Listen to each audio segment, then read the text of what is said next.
الحمد لله وحده والصلاة والسلام على من لا نبي بعده أما بعد أعوذ بالله من الشيطان الرجيم بسم الله الرحمن الرحيم الرحمن على العرش استوى الحمد সর্বপ্রথম আল্লাহর প্রশংসা যিনি আমাদেরকে সাপ্তাহিক আঞ্জুমানে বসার তৌফিক দান করেছেন।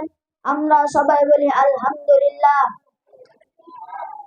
তারপর নবী মুহাম্মদুর রাসূলুল্লাহ সাল্লাল্লাহু আলাইহি সাল্লামের প্রতি দরুদ ও সালাম বর্ষিত হোক। আমরা সবাই বলি সাল্লাল্লাহু আলাইহি ওয়াসাল্লাম। সম্মানীয় উপস্থিতি, আজকে আপনাদের সামনে আমার বক্তব্যের বিষয় হচ্ছে এক নাস্তিকের উচিত 4টি প্রশ্নের উচিত জবাব। একবার এক নাস্তিক এক দরবেশের কাছে এসে 4টি প্রশ্নের জবাব জানতে চেয়ে বলল, আপনি যদি আমাকে এই 4টি প্রশ্নের সঠিক উত্তর দিতে পারেন তবে আমি মুসলমান হয়ে যাব।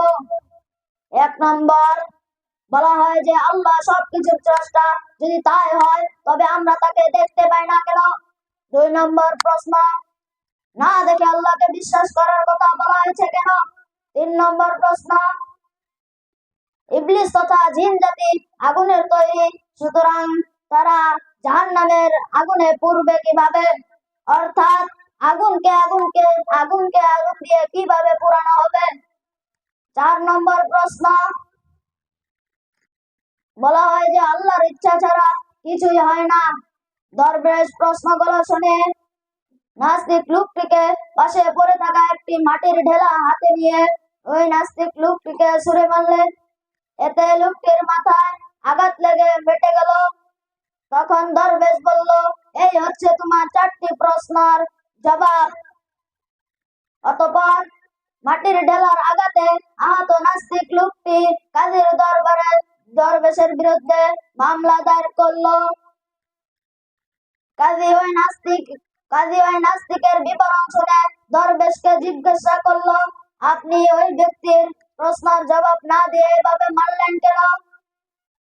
উত্তরে দরবেশ বলল, এই হচ্ছে তার 4টি প্রশ্নের সঠিক উত্তর। এর দ্বারা তাকে আহত করা আমার উদ্দেশ্য ছিল না। ঢেল ছুঁড়ে কিভাবে প্রশ্ন 4টির জবাব হলো, এই রহস্য উদ্ঘাটন কার অনুরোধ করা হলো? দরবেশ বলল, লোকটির প্রথম প্রশ্ন ছিল আল্লাহ সবকিছুর স্রষ্টা, অথচ তাকে দেখা যায় না কেন? জবাব হলো, ঢেলের আঘাতে ওই ব্যক্তি ব্যথা পাওয়ার কথা বলছে, ব্যথার অস্তিত্ব কোথায়? ব্যথার যদি অস্তিত্ব থেকে থাকে তা দেখা যায় না কেন? ব্যথা বিদ্যমান থাকা সত্ত্বেও তা দেখা যায় না, তেমন আল্লাহ অস্তিত্বশীল হওয়া হয়েও তাকে চর্মচোখে দেখা যায় না। তার দ্বিতীয় প্রশ্ন ছিল,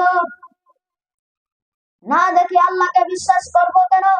চোখে না দেখে যদি ব্যথার কথা বিশ্বাস করা যায় তবে আল্লাহকে না দেখে বিশ্বাস করতে অসুবিধা কোথায়? তার তৃতীয় প্রশ্ন ছিল, শয়তান ও জিন আগুনের তৈরি, তারা জাহান্নামের আগুনে পুড়বে কিভাবে? উত্তর, মানু মাটির তৈরি মানুকে যদি মাটির ঢেলার আঘাতে ব্যথা দেওয়া যায় তবে আগুনের তৈরি জিনকে আগুনে পুড়া যাবে না কেন? তার চতুর্থ প্রশ্ন ছিল,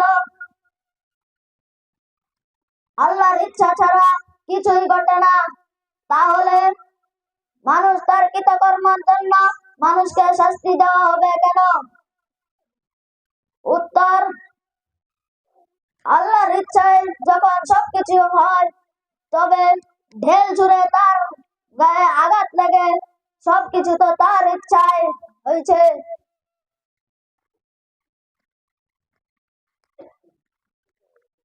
অবশেষে আল্লাহর কাছে দোয়া করছি, আল্লাহ আমাদের সবাইকে হাদিসের উপর আমল করার তৌফিক দান করুন, আমিন। ওয়া আখির দাওয়ানা আলহামদুলিল্লাহি রাব্বিল আলামিন। আসসালামু আলাইকুম ওয়া রাহমাতুল্লাহি ওয়া বারাকাতুহু।